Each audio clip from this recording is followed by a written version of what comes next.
जनसत्ता दल लोकतांत्रिक के राष्ट्रीय अध्यक्ष राजा भैया ने विधानसभा में कही बड़ी बात। गांव की सड़कें क्यों हो रही क्षतिग्रस्त, राजा भैया ने बताया कारण। बिजली से ज्यादा विजिलेंस का है प्रकोप को बताकर राजा भैया ने सरकार को चौंकाया। हर घर नल से जल योजना सही नहीं, हैंडपंप की मरम्मत न हुई तो पानी को लेकर मचेगी त्राही त्राही, सदन में बोले राजा भैया। धरने को लेकर सांसद विधायक पर दर्ज हो रहे मुकदमे को लेकर रघुराज प्रताप सिंह राजा भैया ने विधानसभा में उठाया मामला। चुनाव के दौरान गंभीर रोगियों का होता रहे इलाज, राजा भैया ने दिया सुझाव। माननीय अधिष्ठाता महोदय, महामहिम श्री राज्यपाल के अभिभाषण पे आपने बोलने का अवसर दिया, इसके लिए आपका आभार व्यक्त करते हैं। और अपने वक्तव्य में हमारा ये प्रयास रहेगा कि बहुत संक्षेप में बातें रखें। जो माननीय सदस्यों ने अभी तक इस सदन में कहा है, उनकी बात कम से कम दोहराई जाए और ऐसे विषय रखे जाएं जिससे जो लोग हम लोगों को निर्वाचित करके भेजते हैं,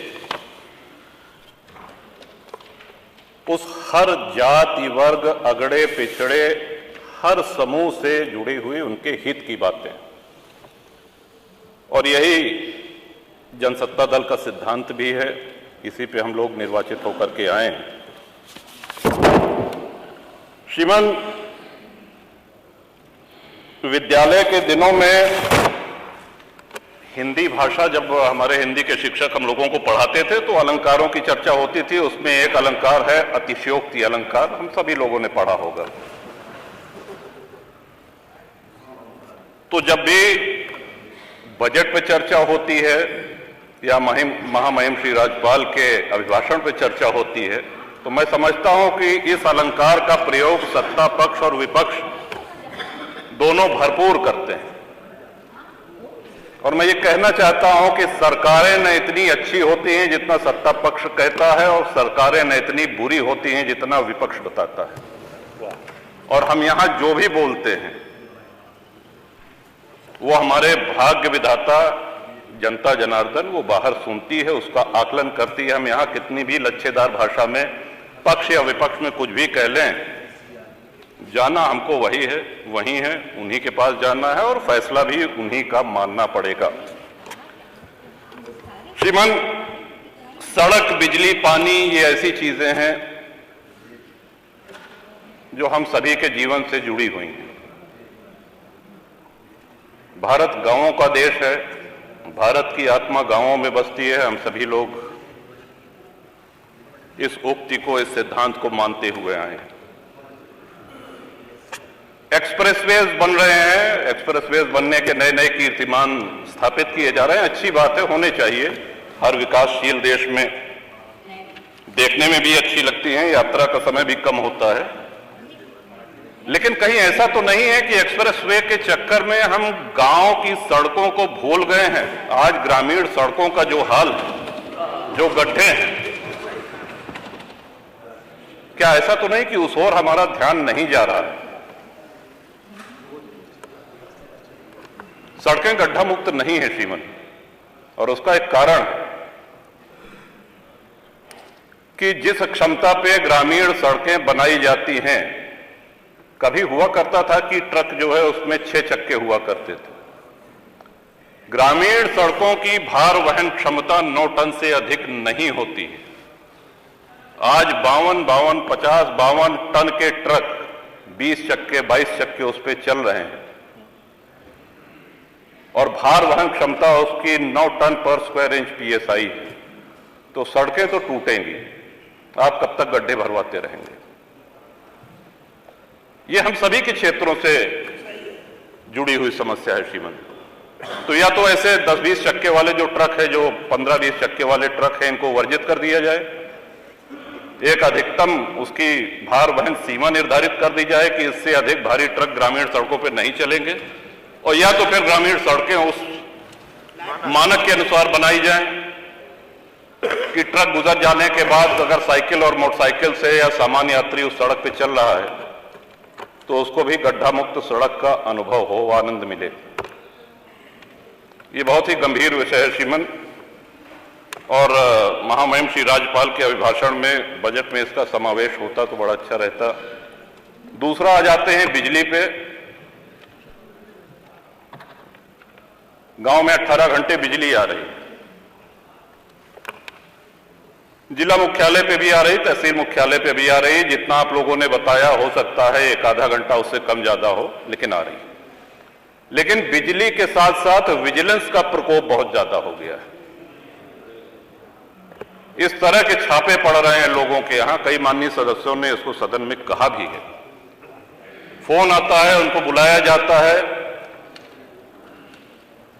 और उनसे बाहर, बिजली दफ्तर के बाहर उनसे रकम तय की जाती है, उनसे पैसा लिया जाता है, उनसे वसूली की जाती है। समस्या जहां की तहां।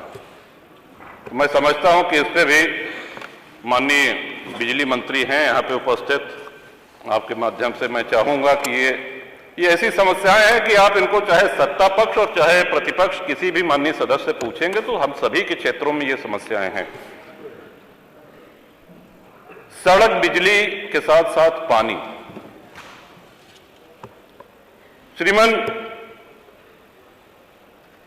हर गांव में पानी की टंकी निर्माणाधीन है, जहां नहीं है वहां गेहूं के साथ जमीन चिन्हित की जा रही है। कुछ बन के तैयार हो गई हैं, कुछ बन रही हैं।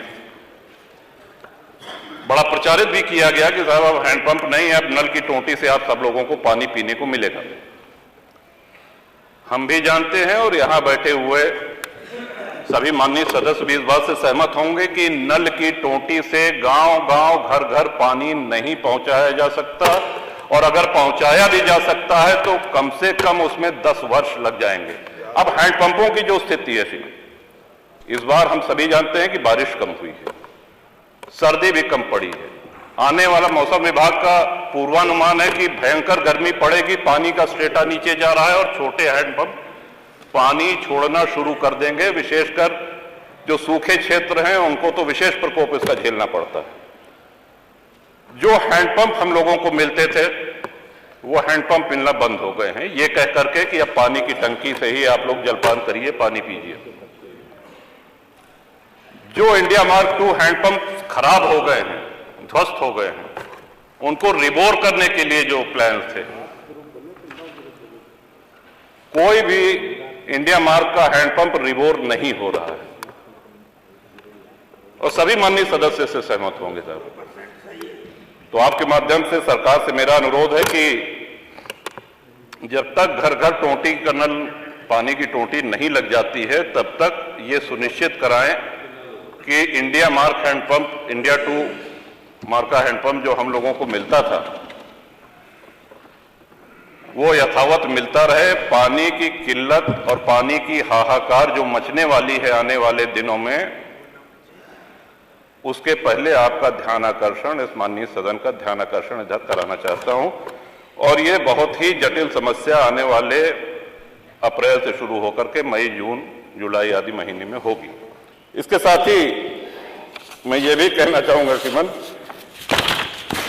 कि आए दिन माननीय विधायकों के ऊपर मुकदमे कायम हो रहे हैं और अक्सर धरना प्रदर्शन, यहां पे जो लोग भी बैठे हैं, किसी के दल और किसी के व्यक्तिगत, उनके सार्वजनिक जीवन में कभी ऐसा अवसर ना आया होगा कि उन्होंने धरना प्रदर्शन न किया हो। और जब तक लोकतंत्र रहेगा तब तक ये होता रहेगा। तोड़ फोड़ की उससे हम सहमत नहीं हैं, हम हिंसा से भी सहमत नहीं हैं। लेकिन बहुत से ऐसे माननीय विधायक हैं जिनके ऊपर धरना प्रदर्शन, शांतिपूर्ण धरना प्रदर्शन के कारण मुकदमे कायम हुए हैं और आज भी हैं। उनको एमपी एमएलए कोर्ट जाना पड़ रहा है।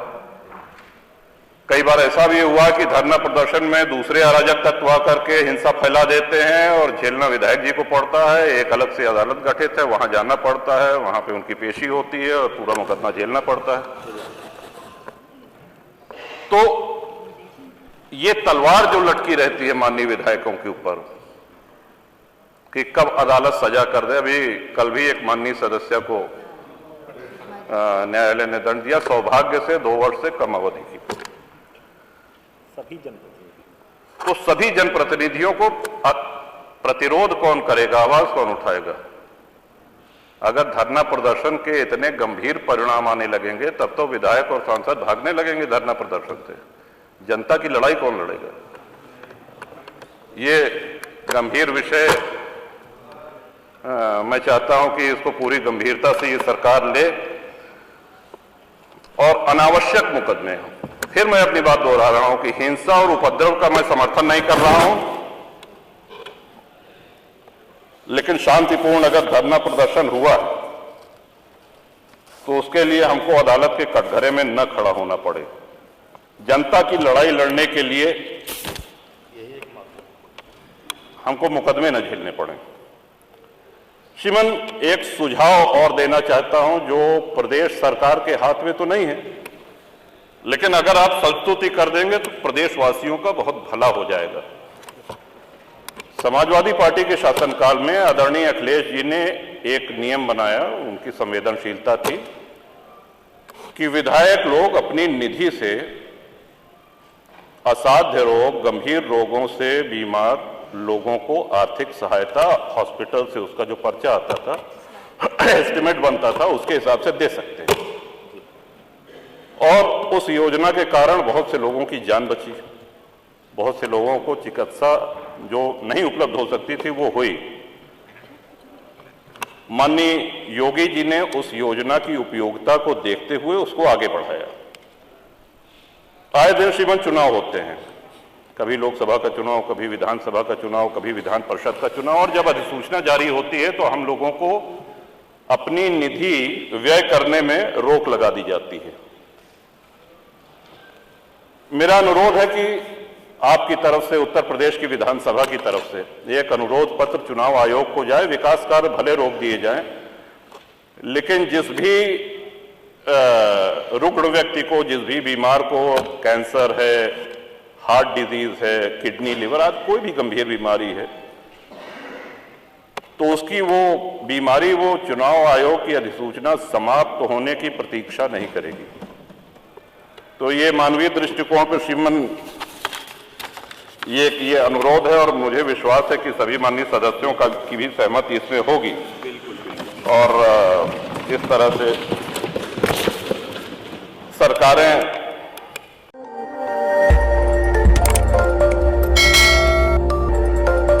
खबर आपकी, नजर हमारी। देखते रहिए आई इंडिया।